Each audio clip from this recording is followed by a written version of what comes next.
Welcome to episode number 74 of the Marine Layer podcast. Jeff Passan wrote some things about the Mariners and Shohei Ohtani that people have been reacting to, and I don't think Lyle and I like what we read very much, so we'll react to that. Mariners have some housekeeping things. Mike Ford was DFA'd, and the Mariners also have a new hitting coach that we'll have to talk about. We'll take a look around baseball with our MLB Wraparound, and we'll introduce a new segment at the end, Ruthless Replies. We'll get into a little bit more detail about that when we get there. And this show is brought to you by Pagotch's Pub 85. Our friends over at Pagotch's Pub 85 in Kirkland, just east of 85th, just east of 405 on 85th Street with some good parking. It has some great food options, great drink options, and it's your go-to place to watch any sports you want to watch. Again, baseball might be over, but that doesn't mean sports are over. The fall season, you can get just about anything you could ask for. You want hockey, you want basketball, you want football, college basketball, college football. It's all going on. People gather there on the weekends all the time in masses to go watch Seahawks games and Huskies games. So go head over there. Get some great pizza, some great food off the food menu, some great drinks with a full drink menu. And if you head over during the weekdays, well, they've got some happy hour specials. Those are Monday through Friday, 2 to 6 p.m. What can you get during those happy hours? It includes $3 domestic beers, $4 Manny's Blue Moons, $4 Mac and Jacks, $4 Wells, and $4 house wines. That's Pagotch's Pub 85 in Kirkland. Go check it out. And before we start the show, your reminder to download our episodes and leave us a 5-star review on the audio side of our podcast. That's wherever you get your podcasts on the audio side. Those reviews and downloads, they do really help us out a bunch. So just take a few extra seconds to do it. It does really mean a lot to us. And you can watch on YouTube. Full video side of the podcast over there. Go like, comment, subscribe, and then follow us on social media on Instagram, TikTok, Twitter, YouTube Shorts at Marine Layer Pod. Let's get it rolling. And we welcome you to this episode of the Marine Layer podcast, recording here on Thursday, November 16th, part of the Just Baseball Podcast Network. I'm going to be honest, Lyle. I could not get to this seat and in front of this microphone fast enough when I saw the blockbuster trade news out of the American League West this week. Dare I say, the division is back. Oh, it's not just the division is back. Abe Toro is back. Your guy. And could you imagine, like, he's going to go play for the worst franchise in baseball. He's going to play in a crummy stadium. And he's probably going to have an OPS of, what, 950 at least against the Mariners next year? At least? I mean, he is going to destroy Mariners pitching. I already know it. Like, this is what karma is going to come to me. I've already had some karma hit me today. But, man, once the season rolls around, all my trash talking about Abe Toro, all that of me labeling him as my least favorite player ever in baseball, ever. And he's coming back to haunt me. He's going to come back and make my 2024 season an absolute nightmare.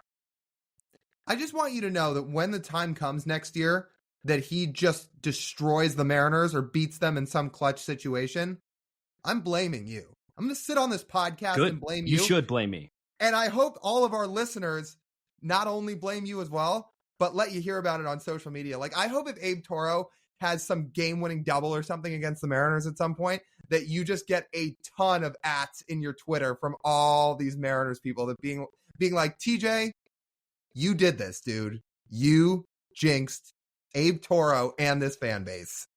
I deserve all the flack. I mean, you can't even write this script. Like, how is he back in the division? Why can't this dude just go away? This is the third AL West team he's been with. So what, are the Rangers next? Actually, I think that would be a good thing. I recommend Chris Young should sign him, start him at second base, and then I don't think you need that other second baseman, so you can just trade him. In division? Yeah, that guy's not very good, honestly. I don't know who's a team that maybe would have some room to fill some second base depth. Oh, that team in the Pacific Northwest? Yeah, maybe that. What's his name again? Marcus. Yeah, Semien. Yeah, the Mariners can take him off the Rangers' hands. Yeah, I mean, listen, we're doing them a favor. We're doing them a favor by taking Semien away. So, yeah, let's do that. Abe Toro can go to the Rangers, and we'll take Marcus Semien off their hands. Yeah, I cannot believe he's back in the AL West. Like, We didn't really have to hear about him much this year because he didn't play very many games in the big leagues, but here he is, front and center. And he wasn't a member of the Mariners while we did this podcast, like, at all. But, like, now he's back haunting us. Yeah. I'm just trying to picture us doing this podcast in the 2022 season. And, the Mariners are headed to a playoff spot, and I still manage to find time out of my day to bitch and complain that I have to watch Abraham Toro every single day.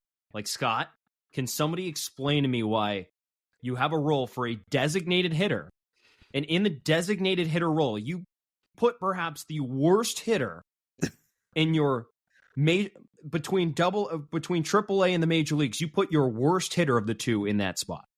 Somebody explain that to me. I'm going to say it again. You can't explain it? Oh, good. That's what I thought. Oh, no, I can explain it. I'm going to say what you said just a couple minutes ago. This is karma. This is karma. It is karma. He's coming back to the AL West, and he is going to have a redemption tour thanks to this podcast. Good. I'm going to go watch an A's M's game next year. He's going to hit a fat dinger, and I hope he points in the stands right at me. And then as he's crossing home plate, two birds heading my way. Right at you. Yeah, we'll have to get that all on video, hopefully. Yeah, so I guess you have been hit with some karma today. Not real karma, because there's the Abe Toro trade, and then, again, you were calling a soccer game earlier where there was just, like, a little blip on the radar. It's not like anything actually serious happened, but yeah. Yeah, I got confused with the rules a little bit. This is a reminder to any aspiring broadcasters that listen to this podcast. Please double and triple check the rules before you call something that you haven't done before. There we go. That's TJ's advice for the day. I've never called soccer, so I've got nothing to say. It's probably a really hard sport to call, so I give credit to you for even doing it. Yeah, you learn a thing or two, Lyle. You do. You wonder. Here, let me just say, if somebody,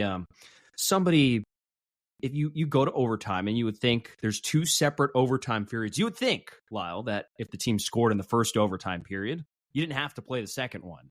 Does that sound logical? Well, that's not how it works in actual soccer, like professional soccer. I know that. But right. As you can see how much professional soccer I watch, I did not pick up on that. And, well, we learn a lesson. Like I said, karma has hit me today. Abe Toro jinxed me today. Abe Toro guided the game tying goal in, so I had to go through overtime and have that happen to me. He knew what was happening. He's behind all of this. And now you get to deal with them for the foreseeable future. Okay.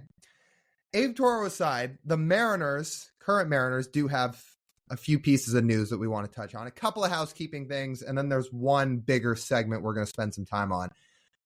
First note on the housekeeping. So Mike Ford was DFA'd this week. They added Zach DeLoach to the 40-man roster. They let Ford go. I thought this was a little bit of an odd move. I don't think it was the most shocking move in the world, but I do scratch my head just a little bit because as we currently sit, they do not really have a DH. It comes down to options and defense, I think. I think that's literally what it is. Mike Ford had no options left. That's why he was DFA'd, because he had to get DFA'd, and they took him out the 40-man. And again, if you think about it and you think of how Jerry thinks, even if he goes on the record this offseason, which he has, saying, well, if we could have a guy who only hits in the DH role, we'd love that. Jerry loves his versatility. And I would say from a roster building perspective, it makes more sense for him to have someone who plays defense and has options on his 40-man roster opposed to someone who has neither of those two things. Mike Ford will probably get picked up. Again, like somebody might pay him $1 million if they give him a big league contract, or he'll go to AAA and he'll continue to mash, or he could go overseas if he wants to. He can get paid a decent amount of money to do that.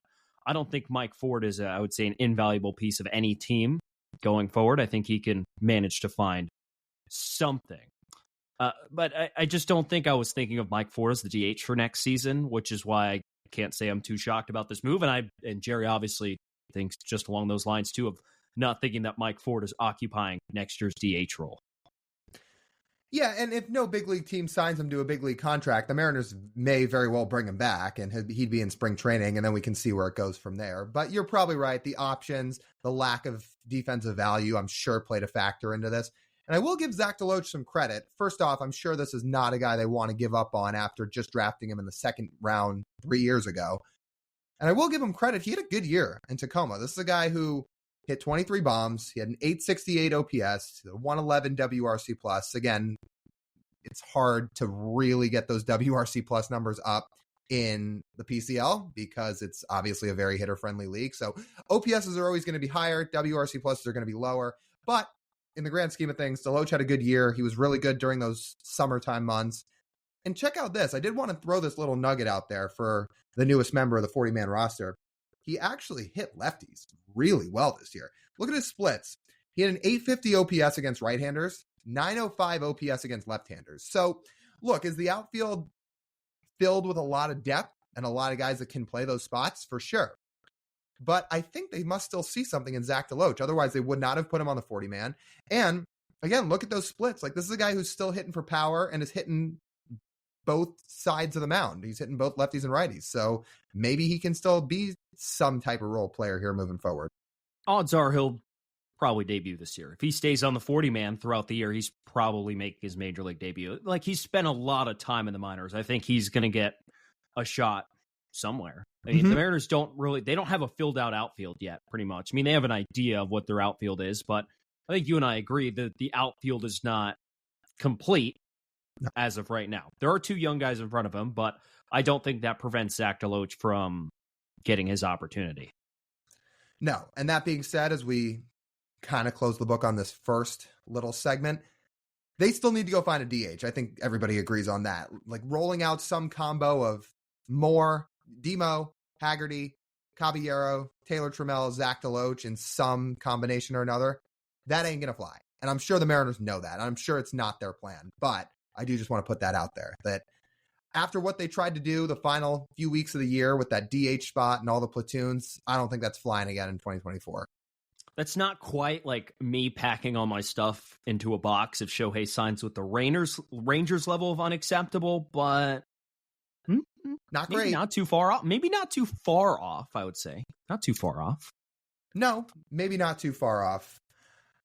Okay, I will say, in a little bit more of a positive light, speaking of hitting, they may have a new man in town to help some of these bats because they just hired a guy by the name of Brant Brown to the major league coaching staff. Now, he is expected to help in the hitter's role. He's not technically a hitting coach, or at least not yet, because it has not been reported what his exact role is going to be. But they did bring Brant Brown in. He is going to be on the big league staff.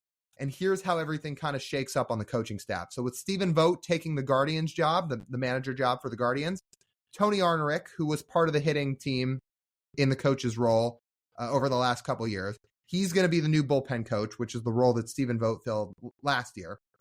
And then as a result, Brown's going to be on the staff, and they still want to add one more hitting coach to pair with Jarrett DeHart. At least for now, that's where everything stands. But the guy we're here to talk about is Brant Brown, who has a pretty good reputation over the years. He did really help out the Marlins for their hitting last season. I mean, a tweet out here highlighting just the year-to-year improvement they made from 2022 without him to 2023 with him. The average improved by 24 points. The on-base percentage jumped over 20 points, 24 points of on-base percentage. The slugging jumped up a massive amount, 363 to 405 as a team. The WRC plus jumped 9 points, and the strikeout rate dropped by 3%.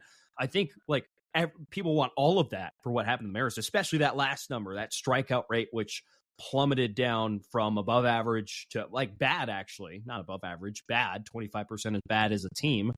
To pretty manageable and pretty good at around 21%. So I think people would take that. I mean, he has been in the Mariners system before. He spent 5 seasons in the Mariners organization starting in 2013. Used to work with Scott Service with the Texas Rangers when they were both there.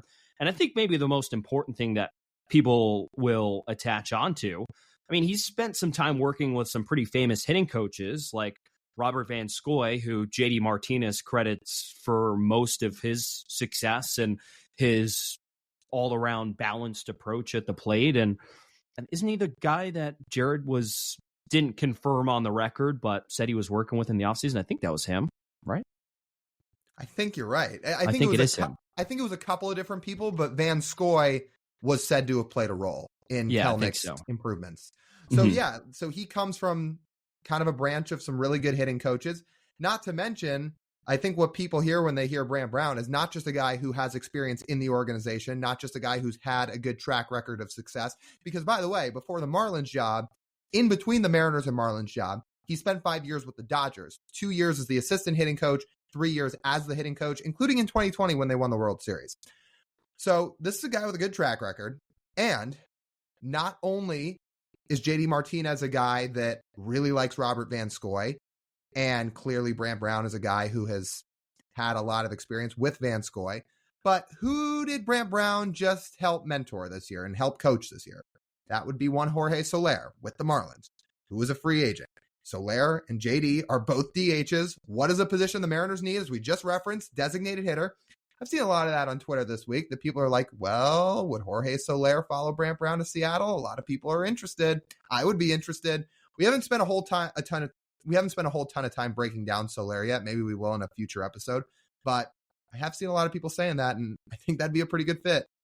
I think that'd be a pretty good idea. So I guess as it shakes out, I'm not sure how much immediate impact he would have on this roster, because again, we don't know how big of a role he's going to have on the coaching staff. And as you said, he's not the primary hitting coach. So how much true impact would he have on those players? Not totally sure, but he did make an impact with the Marlins this year. And the Mariners obviously saw something and saw enough to bring him on. And now we're going to have to see what he's going to achieve here in 2023. I think if he brings Jorge Soler along, I think that he's done his part. I'll say he's done his part if he gets Jorge Soler. Oh, that's a start. And again, for a guy that's had a really good track record with being the head of a lot of good offenses, hopefully the Mariners are the same, because as we know, they need all the help they can get, cutting down on strikeouts and improving the overall consistency at the plate in 2024, because it was, kind of a topsy-turvy road in 23. So hopefully Brant Brown can help out with that. Final thing, or did you have one more thing you wanted to add? No, I didn't. Okay. Go ahead.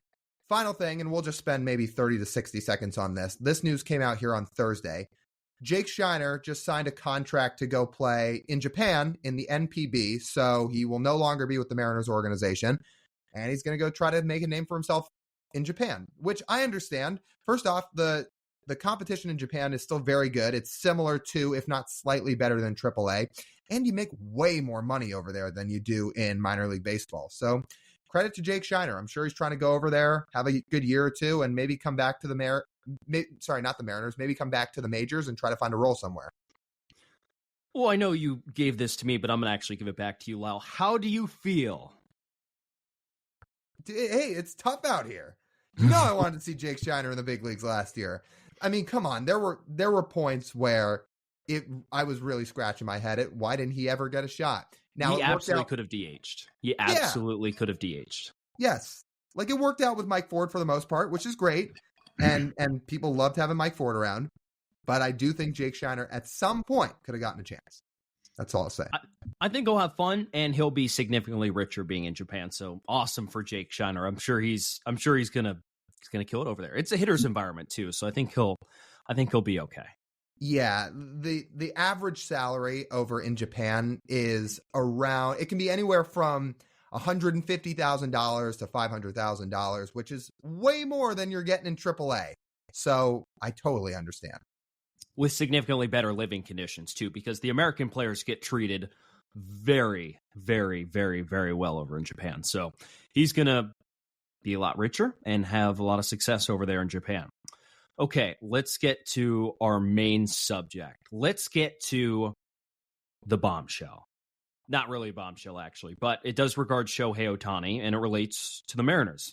So Jeff Passan wrote an article this week. It's on ESPN Plus. If you have ESPN Plus, you can go read it. But just listing some of the things he's hearing out there on the free agent market. And there is a paragraph. There are a couple sentences that relate to the Mariners. So talking about Shohei Ohtani, here's the paragraph we tweeted out from his article. He says, ultimately about Ohtani, this will come down to Ohtani's priorities on where he's going to sign. If it's money, nobody has more than the New York Mets owner Stephen Cohen. if its residence in Japan, no relationship between team and player matches that of the Seattle Mariners and Ichiro Suzuki. Although, he puts in parentheses, though the notion that the Mariners will pay top dollar for Ohtani simply is not real at the moment. That is an issue, Lyle. Okay. I'm going to try and stay calm for as long as I possibly can on this segment. We can time me for how long I stay tame. I'm going to preface this by saying we know that the Mariners do not leak sources out there.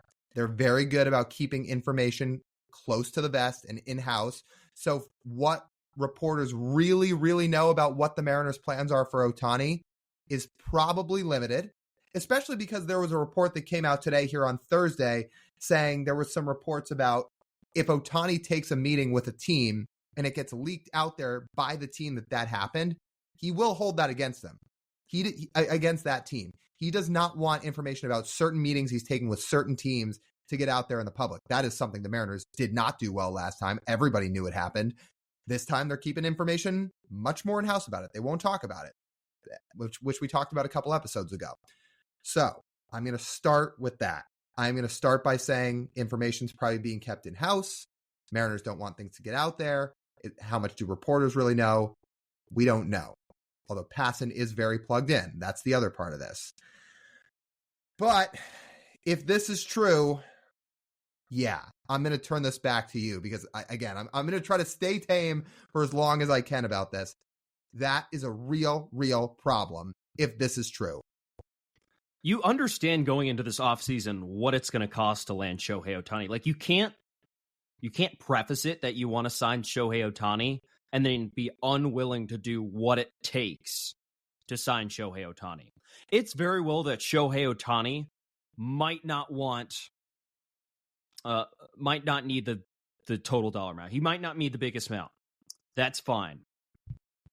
What might worry me is not only would they not be willing to pay top dollar, where if they were to offer a 12-year contract, it would not be as much as Steve Cohen and the Mets, or as much as the Texas Rangers, or as much as the LA Dodgers. I'm concerned that also means they're not offering him the years he wants. Like, I could not think going into this offseason that you could get away with trying to offer Shohei like a 7 or 8 year contract. I just don't understand how that would make sense when you realize you have a once in a generation opportunity to sign a player of this caliber, and he lays out these benchmarks of what he wants, and you wouldn't meet them. Because what Passan wrote makes it sound like they're unwilling to meet some benchmarks that he has, which is an issue. If you want to sign him, meet the fucking benchmarks, dude. That's why free agents are free agents, so they can negotiate. And when you don't meet their negotiations, then they won't sign there. And you want to wonder why nobody signs in Seattle. Okay, let's just rip the Band-Aid off because you're getting into it. If they're seriously not going to offer him top dollar, that's just straight up unacceptable. Because here's what the Mariners do not have that other teams have. The Mariners do not have, a rich history of success, playoff appearances, World Series rings, or an A-plus reputation. And oh, by the way, that is all on top of the fact that just less than 2 months ago, you had players from within the organization publicly rip ownership and the front office about lack of aggression and spending. And I guarantee you, Shohei heard those comments, or somebody in his camp did. So somebody heard those. And between all of that combined, the Mariners are already at a disadvantage. Again, like I've said, I think they are in this thing. I think they're in the sweepstakes, but they are at a disadvantage for all of those reasons. So what are you selling Shohei on to come here? It better start with paying him top dollar. It has to start there, because if you don't, you have gone from being an underdog in this thing to not even being at the table. Like, I really, really hope this is not true. And I hope this is just speculation, and in-house, the Mariners are planning something different. But if they're serious about this, and they are not willing to go out and try and acquire the best business asset in all of baseball, if you want to look at it from an ownership perspective, a guy that will double you your profits from what you try and spend on him, then what are we doing here? What are we doing? You don't become a billionaire by being stupid. Let me lead off with that. You don't.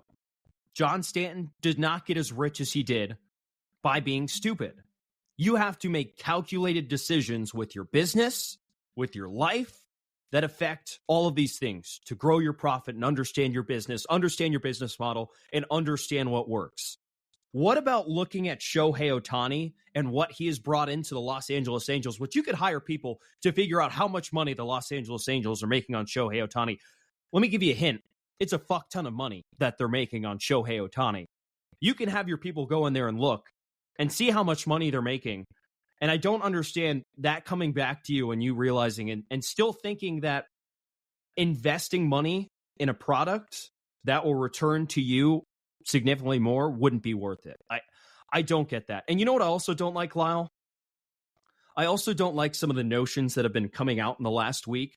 The fact that the names that we've heard from Shohei Ohtani, whether how legitimate they are or not, but they are whispers floating around, and they've probably entered and left Shohei's camp in some capacity. How are the Mariners supposed to compete if the names getting thrown around are the Texas Rangers and the Atlanta Braves? What do the Mariners have to offer against those teams? Like what? They won't outspend those teams. They don't have a win. Those two teams have won the World Series in the last 3 years. They can't offer that. They can't offer a promise to try and win because they haven't shown that either. Like, what are they like? You can't do anything if you're competing against that. So if that's what Shohei's looking at, like, you half-assing it doesn't, like, you have, like, literally would have no chance if that's the case. The number one way to take yourself out of these sweepstakes is to not pay him what he is asking to be paid. And again, you want to go listen to past podcast episodes from a year ago with how the Mariners approached the offseason? I was much more on board. I understood not overpaying for Turner. I understood not overpaying for Bogarts. I understood not overpaying for Correa and guys like that. Because, one, I thought that the process they took at the time was okay. They had a good offense the year prior.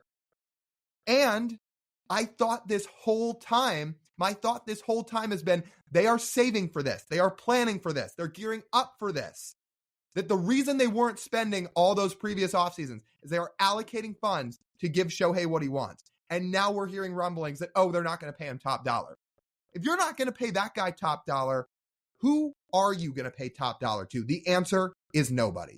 If Shohei chooses to go to the Dodgers, if the Mariners put their best foot forward, make a great sales pitch, do everything they can, and offer him the money he is looking for. But ultimately, he says, I would rather stay in Southern California. I'd rather play with the Dodgers. This is my choice. I would be upset. I'd be devastated, but that is his choice. You cannot force him to play here. But if we hear that the Mariners are not willing to give it everything it takes, like, then again, what are we doing? Like, what are we wasting our time on? Like, yeah, like, man, John Stanton really does live rent free in my head, like, all the time. I swear. Yeah. If the Mariners are unwilling to pay top dollar, then fans should also not pay top dollar. Like, that's it. Like, that's how it rolls. And if that public information becomes public and it comes out, fans should absolutely not pay top dollar if that's the case. There's one other concerning thing I would say, kind of related to the offseason and strategizing, Lyle. It ties into this because this is concerning, and this was regarding Juan Soto. I mean, more from Jeff Passan. So he was talking about the Juan Soto trade and about the Padres' payroll issues and saying, well, trading Juan Soto is the only logical solution to the Padres' payroll issue. Passan says the Yankees, Cubs, and Mariners have what the Padres want in near MLB-ready starting pitching, but he said Chicago and Seattle would likely not trade those pitchers. So we can either think about this in a baseball sense, which is what Jerry thinks in, of not wanting to trade his young pitchers for 1 year of Juan Soto. But then you can flip it around and say, okay, well, we've also talked about at some point it doesn't matter anymore because you need to win and you need to prove to your players that you care.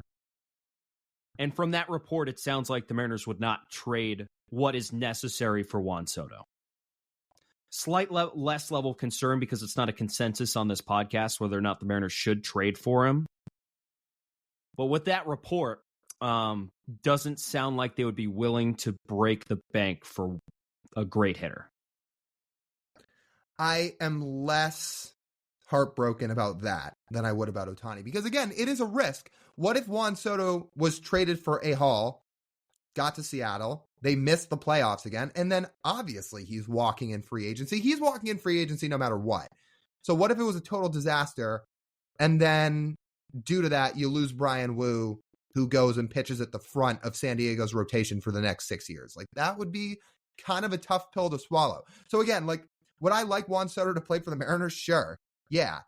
I also know it would only be 1 year because he's going to hit free agency and probably leave. And that costs prospects. Like, trading for a guy like that costs a lot. The reason this is such an issue with Shohei, you do not have to give up prospects. You do not have to sacrifice one single player on your team.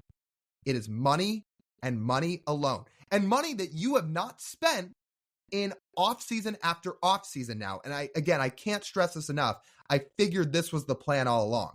But if they're not going to shell out what it takes to get Ohtani, then I don't know what in the world we're doing. I guess we'll have to see. Don't you love the offseason, Lyle?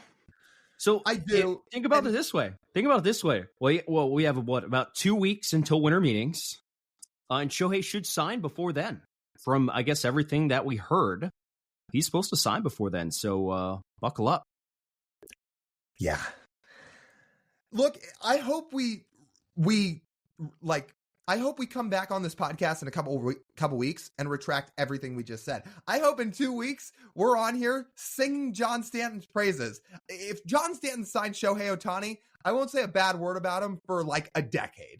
Like, I swear. Like, if he goes and shells out the money and lands Ohtani, you won't hear me say his name in bad light ever again. But I really hope this report is just a report and the Mariners are planning to do something different, because to not even try to pay him top dollar, you're not giving yourselves a chance. Before we get to our MLB wraparound, let's hear a word from Simply Seattle. The holidays are approaching. You might be thinking, what am I supposed to get everybody? What am I supposed to get my sports-loving Pacific Northwest family? What am I supposed to get them? Well, we have an answer for you. Go to Simply Seattle. Go check out their online store at simplyseattle.com.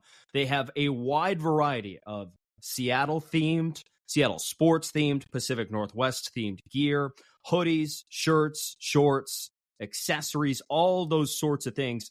Hats as well. I'm getting a hat from Simply Seattle. I can't wait for it. It's a throwback Seahawks hat. You can use our code Marine15 at checkout for 15% off your order. The perfect gift for the holiday, guys. Go to simplyseattle.com. Use our code Marine15. The best Mariner, Kraken, Sonics, Seahawks gear, and anything you could imagine in the Pacific Northwest, Simply Seattle has. Go check them out at simplyseattle.com and use our code Marine15 at checkout. Let's get to our MLB wraparound. Okay, first on the wraparound, we have some awards. Lyle, the Cy Young Award. Let's start with that. Awarded this week. Garrett Cole takes it for the American League. Blake Snell takes it for the National League. Huge shockers. Sarcasm. I don't think any of the awards were shockers. The Cy Young certainly were not. Blake Snell got 28 out of 30 votes. Garrett Cole was unanimous. I think it was a long time coming for both of those guys. I think it was pretty obvious both of them were going to win, and they deserved it.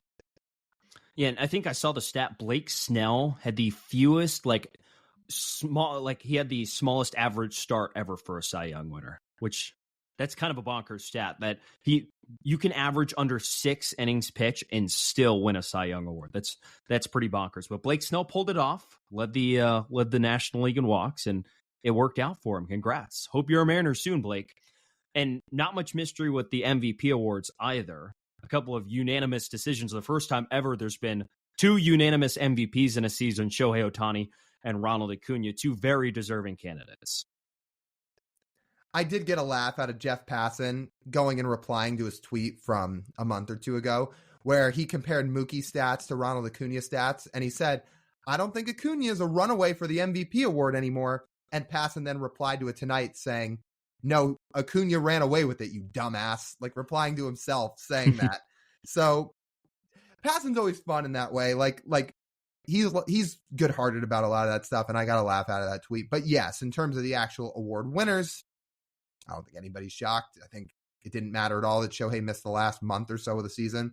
He had locked it up already, and Acuna went 40-70. So that's what happens when you do that. You win an MVP. Not impressive, according to the Cubs, though. No, it's not. It's not impressive at all. And he shouldn't be celebrating it. Right. No. He should have just put his head down.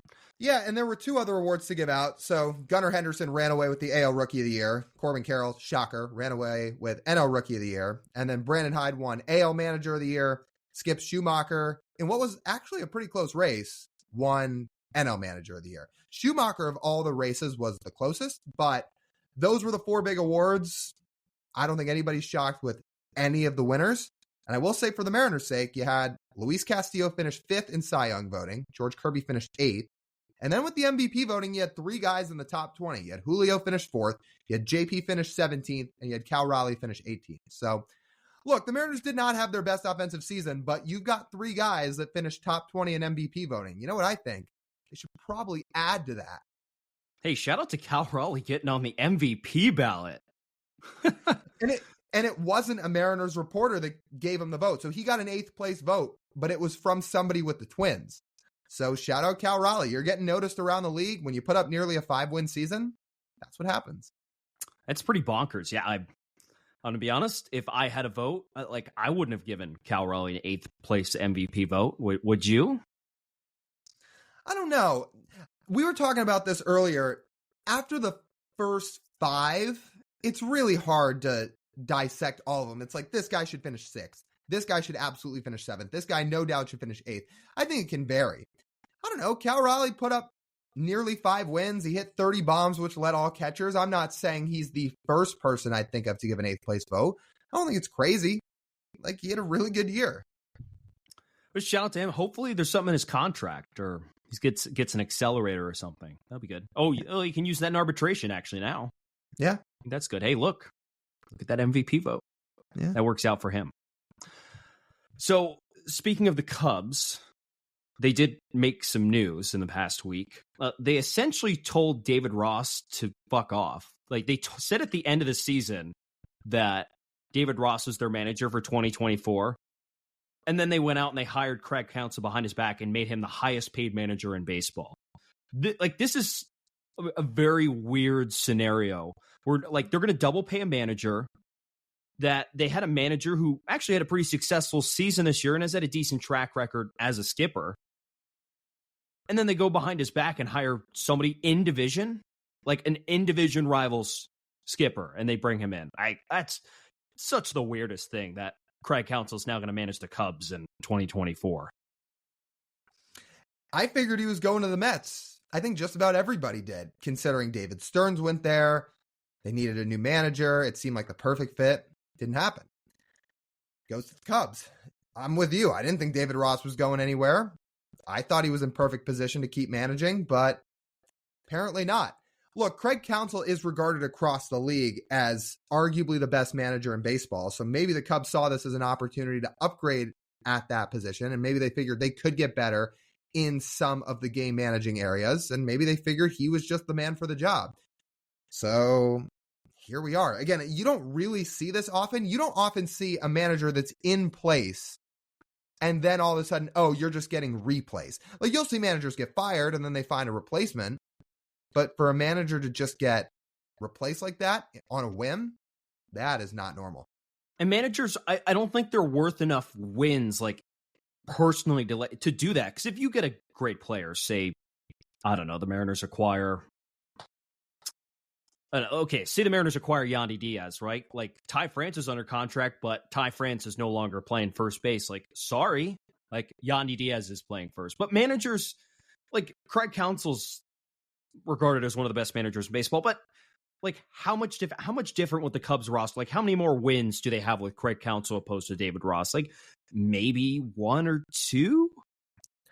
They must figure he could really help sales pitch some free agents, because this is a team that lost probably their best hitter in Cody Bellinger, who's currently a free agent. We'll see where he goes. Their second best arm in Marcus Stroman opted out of his contract, so he's currently a free agent. And there's talks that they're in the Ohtani sweepstakes. So maybe they figure Counsell can help with that. Maybe they think he is part of a sales pitch. Maybe they think he can be a difference maker in recruiting some of these guys. We'll see. But it is very odd that this happened the way it happened. If you were Cody Bellinger, like, what if you really liked David Ross and you saw that? Like, you wouldn't want to sign back, would you? I think whoever offers Cody Bellinger the money is where he's signing. Maybe that plays a little bit of a factor. But if you're Scott Boras and you said, hey, the Cubs are going to offer you a huge contract. They're paying you the most of any team.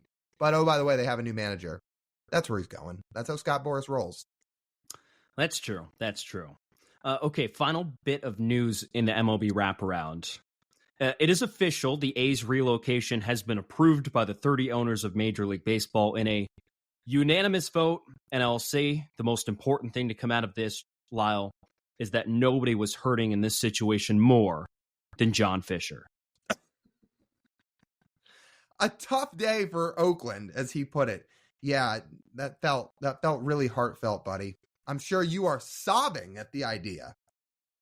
You do have to feel for A's fans. As two people who talk about having to watch the Sonics leave their hometown, me probably a little bit more than you, but we did have to watch it happen, which was devastating as kids. The city of Oakland has lost 3 teams now in somewhat of a short time span. They've lost the A's. They've lost the Warriors. The Warriors are still in town, but they're not in Oakland anymore. And they lost the Raiders. Like, that's brutal. They have lost 3 professional teams in a pretty short time span. And to see it happen with the A's like this, like, obviously you feel for A's fans. You feel that they're not going to be in town anymore. You feel for them that they couldn't upgrade the stadium or chose not to upgrade the stadium. And yeah, now they're going to Vegas. Like, the optics of this move, I literally cannot get over it. Like, the Bay Area's market 6, and again, billionaires are usually pretty smart in terms of business product. Taking a team in market 6 and putting them in, like, market, what's Vegas, like 30, 40? Something like that. Like, something like that. How does the money work? Like, it's almost inviting on just to get a tax break on a stadium to move a team and significantly diminish what potential revenue you can get. Although he said, though, once he gets to Vegas, he's going to start spending money, which is not true. He's not spending money. And they're also not going to have a fan base. No. Like, who's going to go to the games? Not Oakland A's fans. People from Oakland are not going to support the team in Vegas. People in Vegas probably won't be interested because, for the most part, people are either snowbirds in Vegas or they have teams previously and have moved there recently. That's just how it goes. So I don't know who's going to be a fan of the A's. And I'll tell you what, we thought the A's were bad the last 2 years. What are games going to look like this year in Oakland? Oh my God. I mean, nobody's going to sign there this winter. Literally nobody. Even Trevor May signed with the A's last winter, right? Like, he gave the A's a chance. They actually gave him a decent chunk of money. He decided he wanted to play there. There's not going to be any of that this year. I don't think anybody's going to sign in Oakland. There's going to be even less fans at the games. I mean, it's going to be a disaster. And the stadium got delayed another season. They are going to be without a home for 3 seasons, 2025, 2026, and 2027. In which they say their home games will sometimes be played at Oracle Park in San Francisco when the Giants aren't there, or they're going to be played at the AAA Park in Vegas. I feel like that's honestly the better solution. It's not like you're going to fill up that ballpark anyway in Vegas. So, yeah, the new ballpark's not going to be ready for a while, and here we are. It's a disaster of a situation. We've talked about it before. Now it's official. And yeah, you just feel for A's fans. It's a tough scene. Yeah, it is a tough scene. And it just so like, if there was any ounce of care in this situation, like, the team is essentially going to be in no man's land for 4 seasons before they even start to, like, build up a rapport with the city of Vegas, before they even start. So it's just kind of stinky. How are they going to be on TV in Vegas while they play in Oakland? Like, what's the deal there? I have no idea. That's a great question. I'm sure we'll find out more as time goes on. Do we think these guys are going to have a single season above 500 in the next decade, and I'll start it from 2022. In that 10-year span, are they going to have a single season where they're over 500? Over 500, maybe. Playoffs? No. Top 15 payroll? Absolutely not. They are a disaster. I know we talked about John Stanton a decent amount on this show, and he certainly gives some Mariners fans nightmares at times, but in the grand scheme of things, if you remember when we had Bobby Wagner on the podcast of Tipping Pitches, a guy who knows a lot about baseball ownership, he said, look, the Mariners ownership is probably somewhere in the middle because you could be John Fisher instead. Yeah, you could. You want to debut this last segment, Lyle? Was your idea? Yeah, let's do it. So we've got a new segment. We're going to try to do it about once a month, and we're calling it Ruthless Replies. I will say we got the idea from two friends of the podcast who do a show together. That'd be Brock Hewitt and Mike Salk. They do Brock and Salk every morning from Monday through Friday on Seattle Sports. They've both been on the podcast, and about once a week, they do a segment called Mean Tweets, where they read a lot of funny tweets that people have to say about either Brock or Salk. I feel like these days they're much more about Brock when he's doing football broadcasts on Saturdays. But that got TJ and I thinking and saying, you know, we get some pretty hilarious replies sometimes on our social media accounts and on our YouTube channel of things that people have to say. So we're like, you know, we could read some of these and go through some of them and just react to them. Okay, you want me to go first? I do, but I do want to say one thing before we start. Go ahead. We're not doing a Speak Your Mind this week, but I'm going to give you a little bit of a shout out here. Really quick, you're going to be busy here on Friday morning, aren't you? Oh, yeah. Speaking of Brock and Salk, I'm going to be making my Brock and Salk debut at 8:30 tomorrow. So when this comes out, if you're an early listener, you might actually get to listen live. So that's pretty exciting. So shout out to that. I'll have to mention that maybe I'll think about it. Like if we do a similar mean tweet segment, I'm shocked if we want to copy something, you know, maybe I'm glad we're not doing ranked. There we go. Yeah. So to clarify, yeah, TJ's not going to be talking about the Mariners. As far as we know, maybe they'll bring it up with him at the end. We'll see. He'll be on there talking about Oregon State because Oregon State and Washington are playing this weekend. But if you're listening to this podcast, you should go listen to TJ on Seattle Sports here on Friday morning. And if you listen to the podcast here after TJ's already been on, well, then you can go listen to the Brock and Salk podcast where you can listen whenever you want, and he'll be on it there. So I'm looking forward to it. It should be very exciting. So they do a great job, and we're glad to inspire us on this segment. Yeah. Okay, so if you're a YouTube listener, there's not going to be a music bed under this. We apologize. We don't want to get copyrighted. But if you're listening on the audio side, there will be music under this. So let's get it started. I gave TJ a couple to read. I'll start, and I'll stay on theme with our show here today because on the topic of Shohei Ohtani, we have gotten some Shohei Ohtani replies. Believe me, when we have talked about Shohei on past shows and what our odds of getting him, I think TJ put it at about 10%. I put it somewhere between 25 and 30%. Again, I think the Mariners ultimately are in these sweepstakes, but we have some people that feel otherwise. We got one reply that says, absolute delusion from anyone in this fan base that thinks we're getting Ohtani. Give it a rest already. That's one on the Shohei topic. There's another that says, this is such wishful thinking. Ohtani wants to be on a World Series focused team. That is not on the Mariners. They will not spend to create the roster capable of hitting the ball top to bottom of the lineup. Okay. That is somewhat similar to what we just talked about on the Shohei segment today. But beside the point, we got another that says, keep huffing the hopium. And then a final one that says 0% chance on Ohtani. People are fired up about it. Wait, Lyle, if we're talking about percents, I know percents were a very big thing this offseason, and people had a little bit more to say about percents. In fact, every time I see 54%, it's an instant block. You are continuing the nonsensically stupid interpretation of something that was explained. Come on, Lyle. So for reference, we put out a social media post of there's a popular TikTok trend that's a cap cut thing that's going on right now. It's a scene from the Diary of a Wimpy Kid movie. And we put that together, related it to the Mariners, and we had a 54% joke in there. And we've got somebody replying saying, this is unacceptable. It's an instant block. You don't get it. It's like, we didn't say it. We didn't put the quotes out there. We heard it.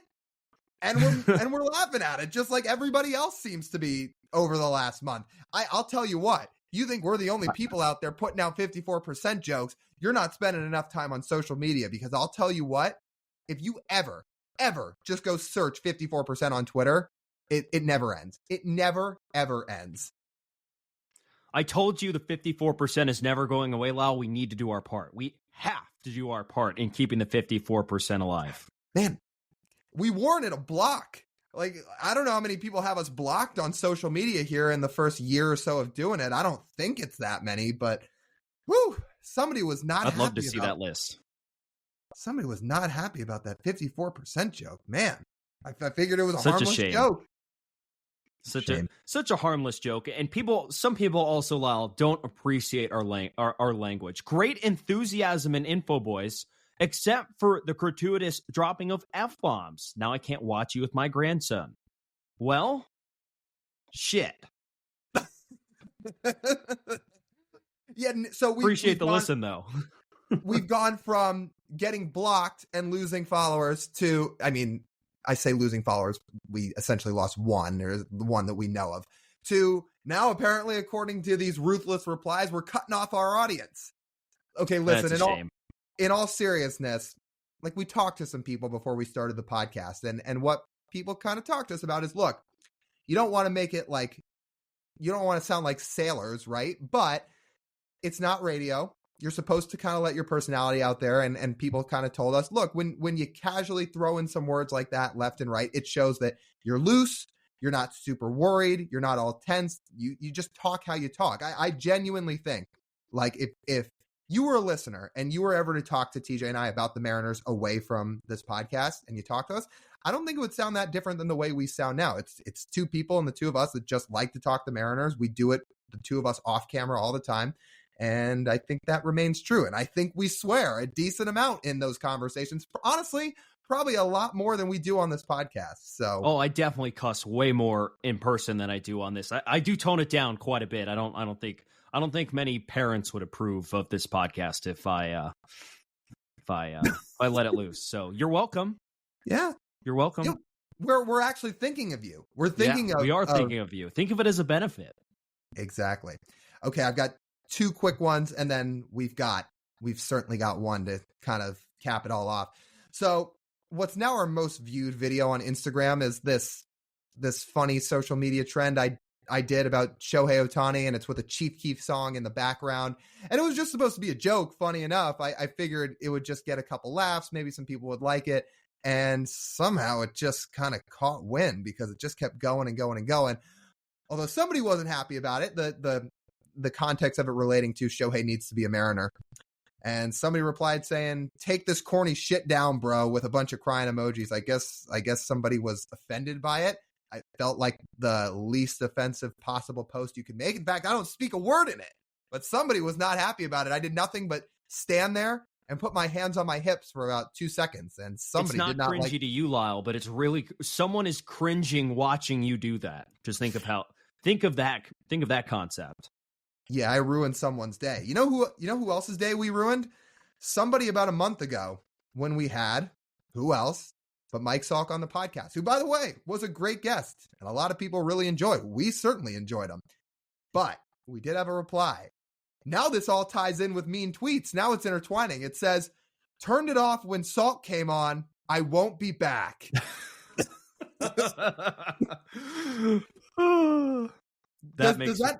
Does that not sound a lot like some of the mean tweets that Salk gets? Yeah, yes. That sounds exactly like what they get. Like, it's like, I started listening until, like, Salk said this, and I'm like, never listening to this show ever again. And it, like, it's true to form. Nothing about what Salk said, nothing about disagreeing with his point. Just like, nope, I will not listen to your podcast ever again. Like, well, oh well. Shot to the heart. Yeah. Shot to the heart. Okay. In the most perfect fashion, there is only one way we can end this, because, again, about a month or so ago, what were we talking about? Well, we were talking about Hector Neris, because allegedly he said some things to Julio after that strikeout in the final series that were just not okay. You saw Julio and Gino get very animated about it for good reason. So we talked about it. And we basically said, yeah, we stand by with what Julio and Gina were essentially saying was said. And who happens to find these clips, TJ? Nobody else than Houston Astros fans. People who have nothing else to do in their lives but spend time looking for people who are trashing their franchise, and then they're going to waste their time screaming in replies. So we got a couple in classic fashion that says, salty tears are the tastiest. Yeah, I've never heard that one before. Astros, oh, stay salty. Yeah, your fan base sucks.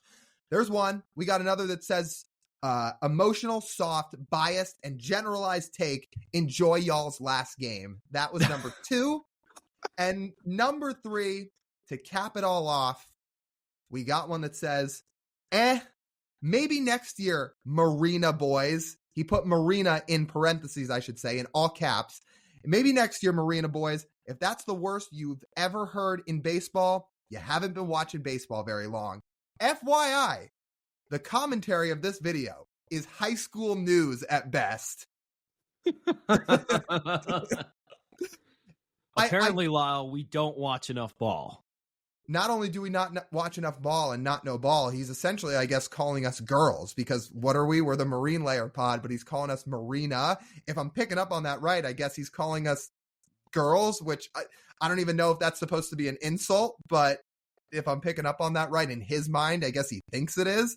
And he says that we are a bunch of high school newscasters trying to talk. So here we are. There's nothing Astros fans love more than to just bring the spin zone into everything, where somehow what Hector Neris said was our fault. Again, like the 54% thing, we didn't say it. Like, that was your player on your team that essentially said what he said, allegedly. And we're just sitting here talking about it. But again, these people, I swear, they must have some Google advanced search option turned on all their computers and phones. I don't know how they find all this stuff so easily, but they find it. And they always seem to want to reply to anybody that has something to say. It is incredible. I will say at the conclusion of all of this, please keep it spicy in our replies, because it is very, very, very entertaining. You got to stand out. Try and make it on this segment. You have to. I thought that was a fun first segment. And again, we're not going to do this every single show, but about once a month or so, we're going to try to compile all of the funniest replies we've gotten either on our social channels or on our YouTube channel, and we're going to read them off. So maybe this will inspire some people to start making burner accounts and just leave us hilarious replies in goal to get on this segment. So I'm down. I'm down too. Yeah, I don't know. I had a bunch of fun with that. When we get these replies, we usually just laugh at them. And we knew when we started this, we said, look, if we eventually ever continue to kind of build this up, there are people that aren't going to like what we say. That's just true with anybody ever that's in content creation or podcasting. But if you can laugh about it, it makes it a whole lot easier to brush it off. And usually, truthfully, I'm saying this from the bottom of both of our hearts, we usually laugh about it because usually, honestly, the replies are pretty funny. So I hope you guys enjoyed that a little bit. We certainly enjoyed it. And about a month from now, we'll probably bring it back. But that'll just about wrap it up for this edition of the Marine Layer podcast. You guys know the drill. You want to listen to the full form podcast, you can do so on the audio side, wherever you find your podcast. Go follow us, download our episodes, leave us a 5-star review over there. Those reviews and downloads, they do help us out a bunch. So just take a few extra seconds to do that. And then head over to YouTube, give us a like too. Give us a like, subscribe, leave a comment. Let us know what your thoughts are. Again, you want to get on to Ruthless Replies, you can leave some comments and they may get read in about a month. So go over to YouTube, check out the video side of the podcast too, and then follow us on social media on Instagram, TikTok, Twitter, and YouTube Shorts at Marine Layer Pod. That's TJ. I'm Lyle. As always, we thank you guys for tuning in. We'll talk to you soon.